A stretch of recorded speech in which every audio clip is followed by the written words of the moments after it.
Welcome to the Cashflow Ninja, the podcast sharing how to create and grow income streams and manage, multiply, and protect your wealth in the new economy. Are you tired of trading your time for money? Do you desire freedom today instead of retirement in 10, 20, or 30 years? I'm Sensei Laubscher, and this is the Cashflow Ninja. Hello everyone, Sensei Laubscher, and thank you so much for joining me in another episode of the Cashflow Ninja podcast. Boy, do I have an exciting episode for you today. I'm actually joined by the real ninja in person in the studio. So lots of excitement here, and I've been really looking forward to doing this episode. So it's a pretty special one. So I want to thank you for spending your most valuable resource, your time once again with me on the show. Before we jump into this epic show, please, whatever platform you're enjoying this on, smash us a like, give us a share, leave a comment. Tell me what you like, what you don't like. You know, maybe I should change my outfits. I don't know. Maybe I should, maybe I shouldn't. But anyway, your feedback is appreciated, and I always appreciate you guys reaching out and sharing more about what you like and what you don't like. And we listen, so we change it a little bit up on the show. Other things to be aware of that I just wanted to share as well. We have over 700 episodes already recorded at cashflowninja.com. Both shows, Cashflow Ninja is on there, Cashflow Investing Secrets are on there. There's over 700 shows of content. If you enjoy this and just want to do a deep dive into some more episodes. And also, we've been teaching people how to become their own bank now, and putting out as much information as we can, sharing the very, very powerful strategy. If you want to learn that, and if you want to learn how to collateralize assets that you already have to go and get more assets and acquire more assets, you could go to yourownbankingsystem.com. It's yourownbankingsystem.com. All right, let's jump into this. I'm joined today on the show by my dad, Sensei Bakkies Laubscher. Dad, welcome to the show. Thank you, MC. This is super exciting. My dad is actually in visiting from South Africa, so he is in studio where we record. Dad, for folks that don't know who you are and what you do, can you please share a little bit about your background and journey with them? Yeah, sure. Yeah, I'm Bakkies Laubscher. I'm a ninth dan in traditional Okinawan Goju-ryu karate, which has been a journey of almost 6 decades for me. I born and grew up in South Africa, and went to school there. After school, I did my compulsory military service, so I stayed on in the field artillery for 14 years, after which I joined the permanent force, as we call it, or the regular force, as a staff officer for sport and physical training, which I monitored physical tests and I monitored the development of sports. The military, as you are aware of everywhere, sport is a very, very valuable training instrument because it creates team spirit, and you have to win at sports, you have to win at war. So that's basically shortly my history. 6 decades of pursuing excellence in the martial art, in karate, traditional karate, and just pursuing excellence in his craft daily is something which actually inspired me to do the Cashflow Ninja. And if you've ever wondered, how did I come up with the name Ninja, with Cashflow Ninja? That's actually that's how I came up with the name from the show. I've been very privileged to see my dad pursue excellence in his craft daily. It's a way of life. He's a student. He still is a student every day, studying and learning and growing and trying to get better. And this is something which I wanted to transfer over to the approach to building wealth, because there's so many get rich quick schemes and nonsense out there, and everybody's teaching you how to become a multimillionaire online, which, by the way, if you found a way to do it, please let me know too. Reach out to me and let me know. The way to build sustainable long-term legacy wealth is the slow way, the right way, and pursuing excellence in a craft and being a student. And this is one of the lessons that I learned from my dad in pursuing his craft and excellence in his craft. So you've pursued your craft daily now for almost 6 decades in the martial art of traditional karate. How did you get started in karate, and when did you start doing karate, and why? If you look at my face closely, you'll notice 2 serious looking protrusions on the side of my head. At the age of 5 in South Africa, school-going age is 7. I was sent to school at the age of 5 because both my parents worked. We lived in a very poor community in a rural town in South Africa. And I was a little bit naughty at home. I almost set fire to my parents' house. So I was sent to school at the age of 5. Well, the other kids were 7. So what do kids of 7 do with kids of 5 with big ears? They tug on them. So I was getting smashed up every day. This went on until I was the age of 14. My mother had a boarding house and in Stellenbosch. Stellenbosch is a big university town. The residents in my mother's boarding house were military students, part of the military academy, and they were studying engineering. In South Africa, they were from all the at that stage, 3 arms of service: Air Force, Army, and the Navy. Every night at 9 o'clock, my mother would make tea for everybody. So they would take a break from their studies, come down for tea. We had a little square in the boarding house area. And young guys like that, young professional soldiers, out comes the boxing gloves. And I looked tall for my age, so the smaller ones of them grabbed me and said, have you ever boxed? Let's have a go. And beat the daylights out of me. Eventually, I could hold myself against the smaller ones amongst them. Then I heard one night at tea time the new buzzword. Something's coming to town called karate. This is where you break bricks with your hands, and they're all going to do that. And I thought, here we go, back to square one. I'm going to get beaten up again. So, to cut a long story short, I cheated my age to join the university club. My father couldn't afford to pay for the lessons for me, so what I did is I cleaned 15 pairs of shoes every night from these military guys. They paid me 50 cents a pair of shoes a month, so I had R7.50. My karate cost R4, so I had some spending money left over after that. Another thing happened during that time when I was at school at a very well-known school in Stellenbosch, South Africa, Paul Roos Gymnasium. We used to get a guest speaker every Monday to address the boys. It's a boys' school. And one guest speaker ended off his whole lecture to us with the saying, remember one thing, there's always room at the top. That stuck to my mind amongst a lot of things that I picked up along the road. And I decided when I started karate, I want to be the best in this class. No matter the fact that they are students and older than me, I'm going to be the best. And at this stage, I'm the only one left after almost 6 decades.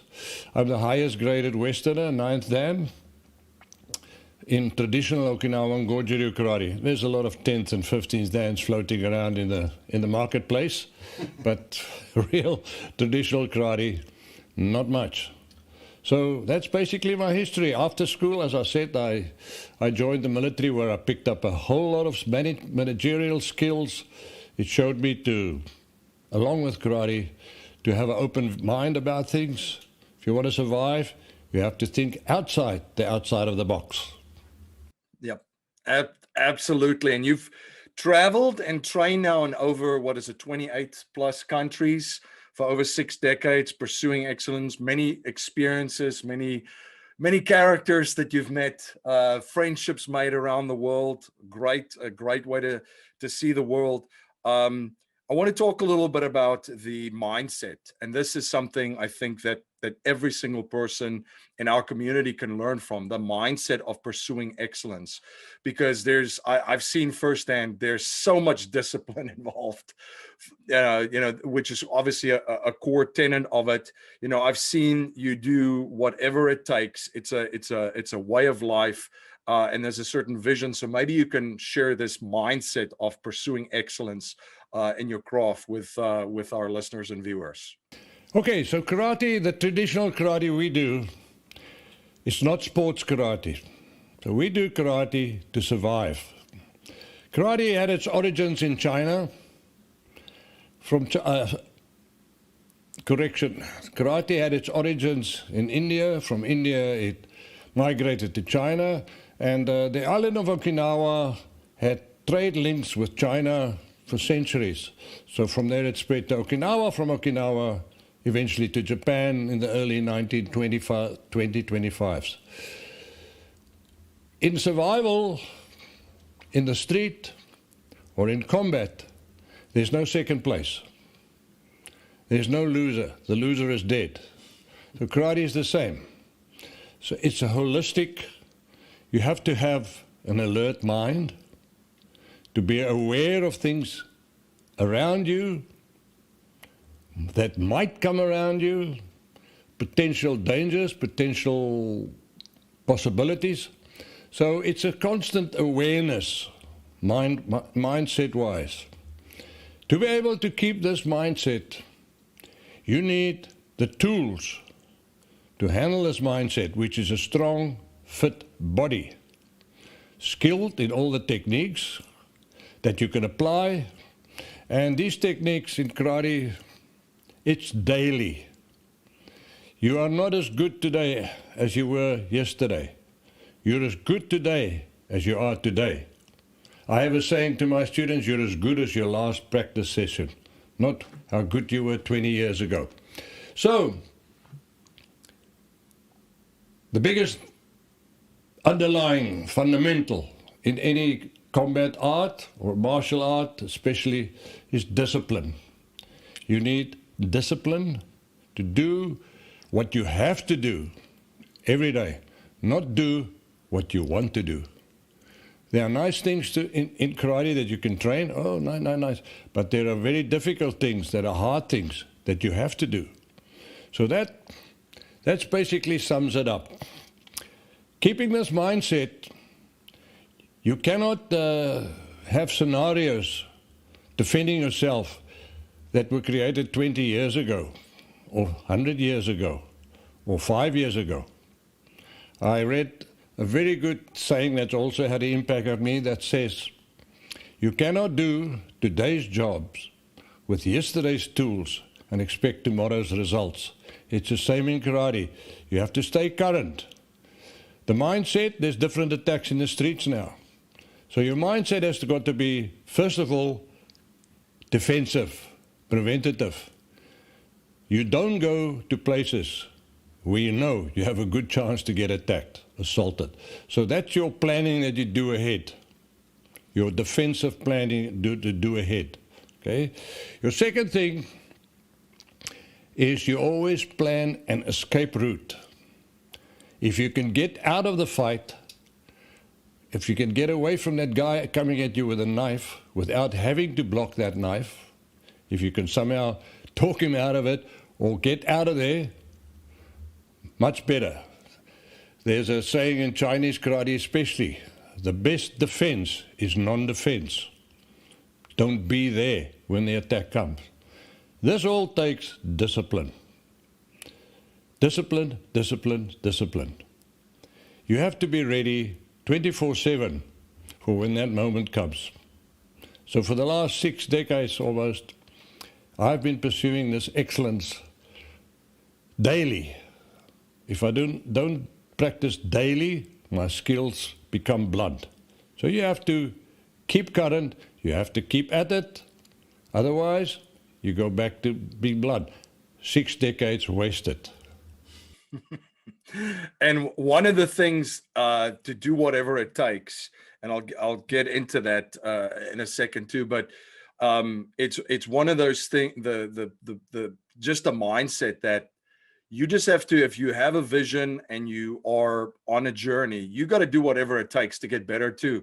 So one of the things, maybe you could share that story, but you were back in the day, I mean, you were literally you took a boat to Japan, your first time to get to go and train with the best. And for our community, they can relate to it too, but because there's certain things that you need to do to get to where you need to go. whether it's a person, whether it's, a contact, you need to do whatever it takes. So share that story, because I think they'll find that very interesting, that you literally took a boat from South Africa and had many adventures on it as you got there too. Okay, let me start at the beginning. To become good at anything, karate the same. What did I need to become good at karate? A mentor, a teacher. I am very, very blessed that I've probably have the best karate teacher in the world, Sensei Bakkies. You can Google the name. That's been my mentor since 1970, 71, when I met him for the first time in traditional karate. So in South Africa, having that pursuing excellence, wanting to the best, getting to that room at the top, the ultimate utopia for karate was to go to Japan for training. So my teacher was teaching in Tokyo at the time. I was just a university student. Soon after university, I didn't have money or a job, but I needed to get to Japan. Higona Sensei invited me when he was in South Africa on a trip in 1972. He invited my mother to send me. My mother did not have money either. Lucky, I had a club going, and one of my students' father worked for a big shipping company. So he arranged for me to work my passage over to Japan by teaching keep fit on the ship to the crew of the ship. It was a cargo ship, not a pleasure boat. It was some tough cookies on that boat as well. So that's how my odyssey started. 25 days at sea. I experienced the managerial systems on the boat, how the crew, the best food ever, the crew were treated like royalty, and they performed like royalty. All this, I wanted to get to my mentor, which is still alive today, and he's still my mentor. I still try and make it to Okinawa, where he lives now. I try and make it there once a year, at least, and listen to him and revert back and memorize back and get a vision for tomorrow, where I'm going with my karate further on. But yeah, that's pretty powerful stuff. So if you're listening to this too, what are you willing to do to get to where you need to go? Because a lot of folks are in the process of setting goals and visions again for themselves. Another thing I want to touch on, there's so many things that is so similar to business and to investing. When you look at karate and the martial art of traditional karate, one of the things that you had mentioned was how defense is massive. The first thing is it's a defensive mindset, and that could relate to risk management, properly managing risks and establishing systems and processes in your business and in your investments to manage risk and play really good defense, right? If you love sports, defenses wins titles and championships. It's not necessarily the attack and offense. And the other thing that you mentioned is always have an exit strategy.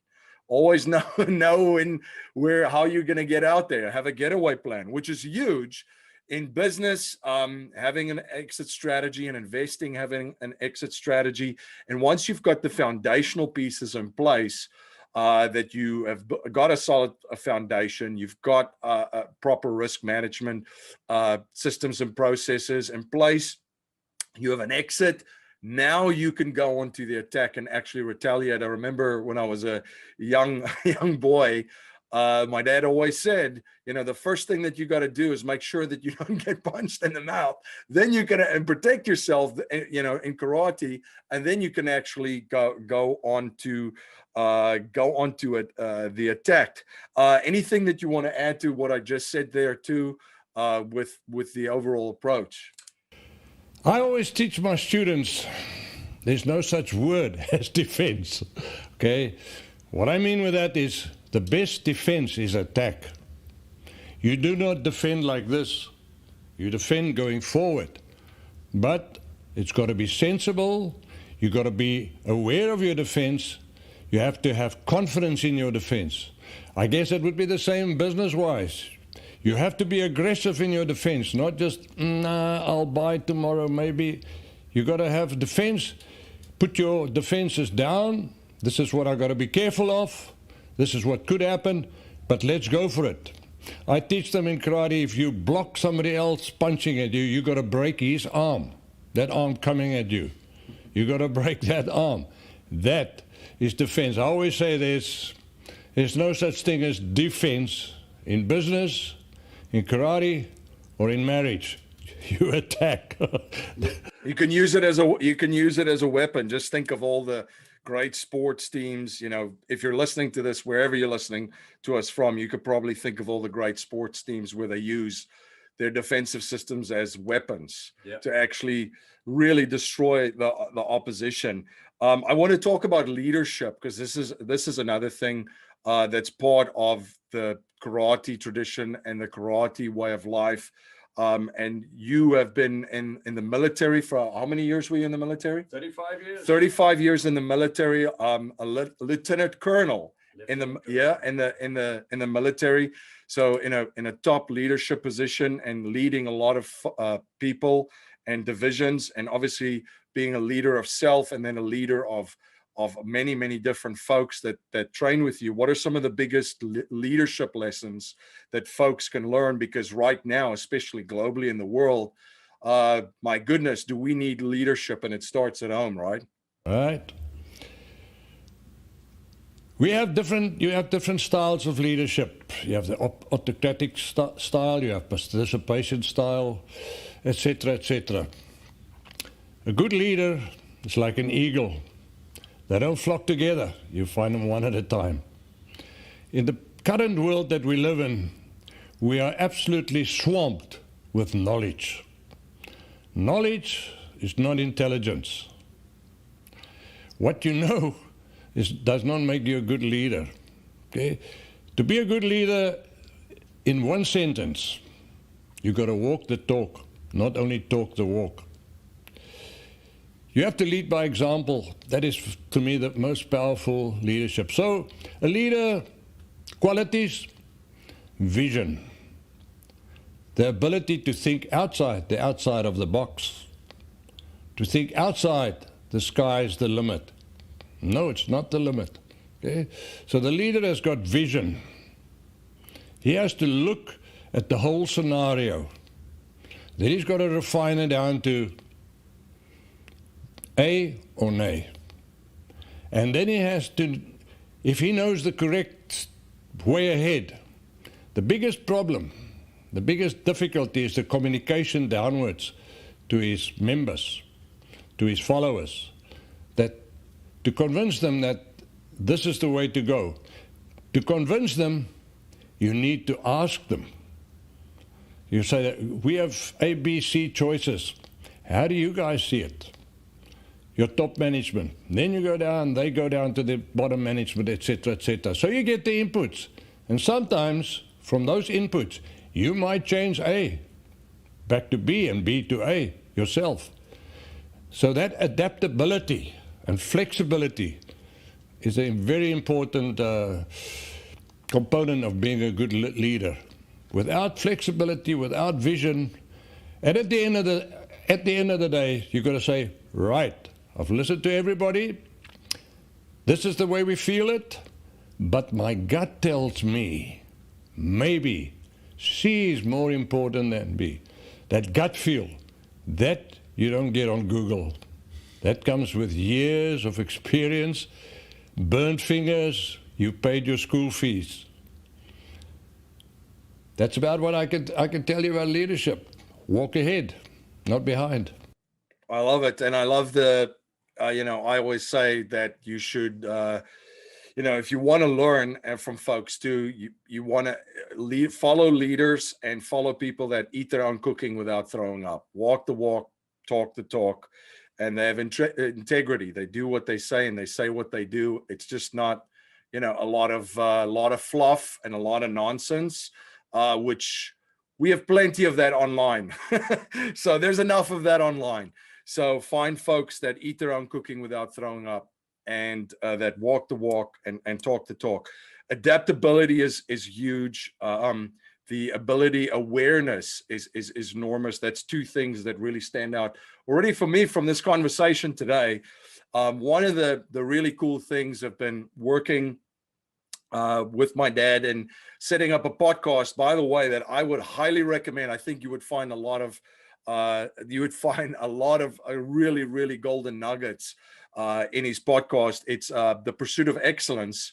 And it's by Bakkies Laubscher. It's on iTunes, it's on Spotify, it's on Google Play, it's on all the different platforms already. We just launched that for him. And there's already a lot of folks reaching out, sharing how much value they've gained just from listening to the insights and lessons shared from someone that has walked the walk and talked the talk for close to 6 decades in pursuing excellence in his craft daily. So that was one side of it. The other thing too was, karate is something that's taught in person. You go to a dojo, you train with others. It's a community. It's great. I mean, growing up alongside of it, there's lifelong friendships and memories, and there's still people training with my dad in South Africa, across the world, that have known me since I was a little blonde-haired kid running around with a rugby ball in Stellenbosch. So it's that was obviously how that setup was situated. Now things have changed. It's sped up very, very quickly, which also brings us back to being aware and adaptability and thinking out of the box of the box, right?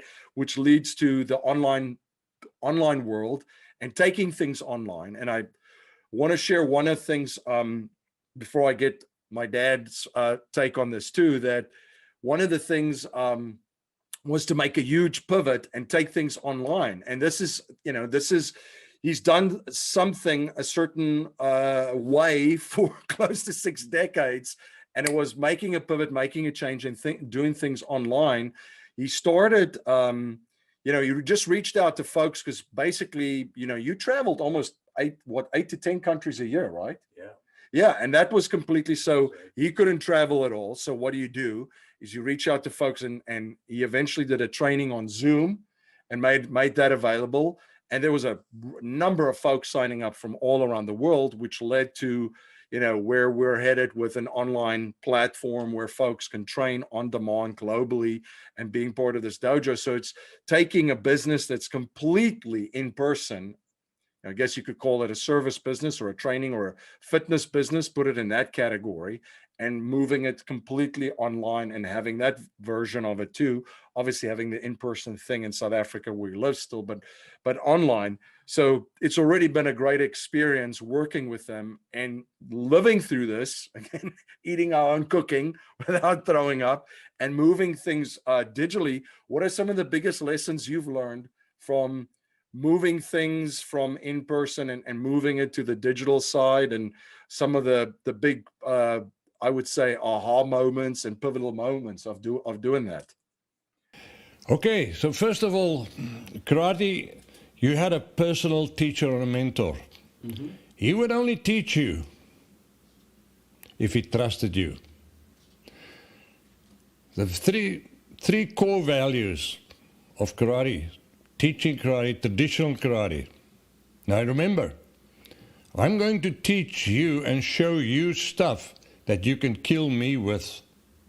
So absolute trust is absolutely necessary. The 3 core values are respect, loyalty, and honesty. And I think combine, you could combine them in the word integrity.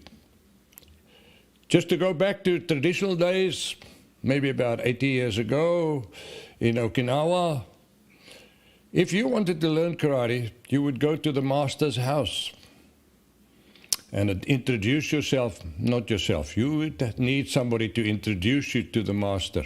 Say, this guy is serious, you would like to learn. And he would say, okay. Start by cleaning my garden. Start by painting my house, or start by doing this. You could do that for 6 months to a year before he will say, okay, tomorrow we do the first karate lesson. In the meantime, he would have studied your character, your personality, your perseverance, your tenacity, all the qualities that you need in combat. Your loyalty, your honesty, your respect. Are there shady corners in your makeup or not? You would have studied that. You would also have got some input from people that know you. Ask them, you know this guy, he's your nephew, what's he like? Etc., etc. Today, everybody's on Facebook. You could go to Facebook and say, oh, keep far away from my dojo. You don't come close to my dojo. So this absolute trust is very difficult, this ambit of trust, to digitalize.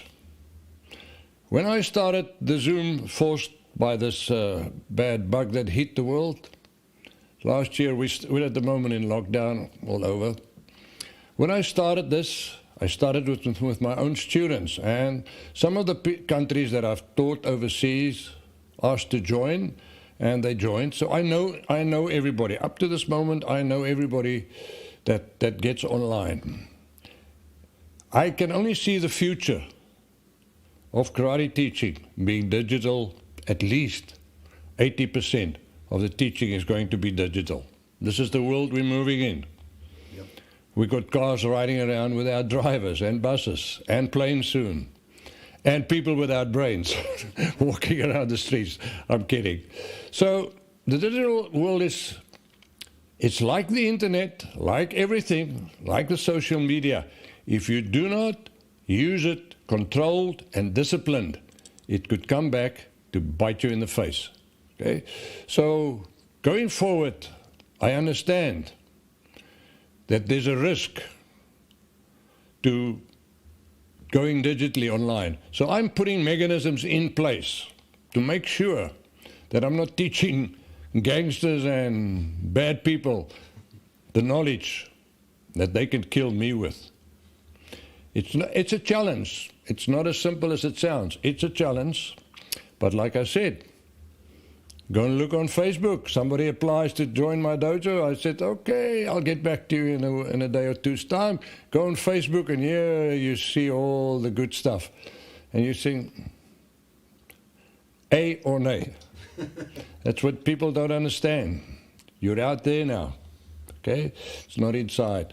So that is a challenge. But on the other hand, it is a huge opportunity to, instead of traveling, which at my age is starting to become quite a bit of a burden, instead of traveling, I'm in contact. I'm in the USA at the moment with my son. Yesterday morning I was teaching a class in South Africa, my home dojo or school back in South Africa, from here, like I was right in their sitting room with him. So there are the opportunities. We just got to be careful and control it and do it properly. Then it's going to be an absolute zoomer. Absolutely. And I think like the big lesson to learn too is, we've already made the decision that, of how to move forward with things. And this is a question for everyone, and you and your family and your community is, there's going to be chaotic times. There's going to be times of uncertainty. There's going to be times of disruption. There's going to be massive shifting of existing systems, and maybe a disappearance of some of them moving forward. So the big thing there is you can either retreat and climb underneath your bed and hide underneath your bed for the world, or you could look at this as a massive opportunity, lean into it, advance and expand and capitalize on the opportunities that's going to be available to everyone. And regardless of what business you find yourself in, or what investments you are in, or and also wherever you are in the world. So this, I see this as a gift. I still say this is one of the biggest, it's one of the greatest times to be alive ever, because we're going to see stuff that are going to be written digitally, I guess, in the history books, if they will still record keep it and document it. There's going to be a lot of stuff happening. So you can either retreat, or you can advance and expand and capitalize on amazing things in this world. So take the lessons that you can learn of how you can apply and capitalize on trends to, instead of thinking things are over, making a pivot, using your awareness and then using that in your business to maybe take your business. And I've shared before on the show, if your business is not online, regardless of what it is, it's going to be very, very tough to do business moving forward. Question for you. So 6 decades, 28 countries, over 35 years in the military. What are some of the greatest lessons learned and maybe the gifts that pursuing your excellence daily in your craft and traveling and meeting all of these people? What are some of the greatest gifts in your career that you received on your journey? Yeah, that's a long list. That's a long list. 28 countries, I came into contact with 28 cultures, 28 ways of looking at the same rock, okay, from 28 different angles. So I can understand and relate to what the Scots say about things, and what the English say, and what the Dutch say, and what the Belgians say, and the Germans, and the Italians. And I've taught in places like Zanzibar. Fantastic how these people feel about things. What are their culture? What is important to them in life? What's not important? Okay? When you're in your own little cage, you get stuck in sometimes kind of tunnel vision on what's important and what's not important. So that is one of the greatest gifts that I can put together from over the last 6 decades. The other top of the list is meeting and being with my mentor, Higa Ana Mario Sensei. About 50 years ago, 45 years ago, I was down and out. There was a lot of things going wrong in my life. I was unmarried, young, a lot of disappointments. You can work through a lot of it by yourself, but sometimes you just need somebody to push you a little bit. Higa Ana Sensei speaks a little English, so all of a sudden, I got a card from him, out of the blue. It wasn't my birthday or Christmas. And all it said on the card, there was a picture of a Japanese cherry blossoms or something. In a very simple handwriting, obviously it's somebody wrote it. It says, "There is no royal road to happiness." That made, immediately I got up, was recharged, energetic, said, bring it on. The biggest gift over the last 6 decades, and looking ahead at this digital era we're going in, the biggest gift is the fact I want to go on living. I want to know more. I want to know what the digital world is all about. I'm doing computers. I'm doing everything. I'm downloading apps. I'm keeping the mind going in flow with where the world is going. That, I think, is the biggest plus point on my side. I'm not ready to die. I want to keep on going. I got stuff to do for the next 60 years. How about that? Yeah, absolutely. And that's it. A lifelong student, a lifelong learner. And that's what we've shared on the show. And that's why you're listening to this too. This is a message that I ask, and I know you've mentioned some very, very important core values too, but a core message in our show is to leave families and communities and the world better than we found it by passing down a mindset, values, and principles to future generations, not just money, because the show isn't just about money. So if you cannot pass on any money to future generations, and we're only allowed to pass on 3 principles to them to build wealth and achieve happiness and success, what would they be? I would pass on to them, or trying to create in them, the hunger to search for the real values in life. Like I said, those values in karate, respect, loyalty, honesty, which come down to integrity, are under bigger threat than the white rhino population in South Africa. Those words are under threat. They are being wiped off the table. People should just get back to the real values in life. It starts off with the word love. If you love, you respect, you trust, you're honest, and you're loyal.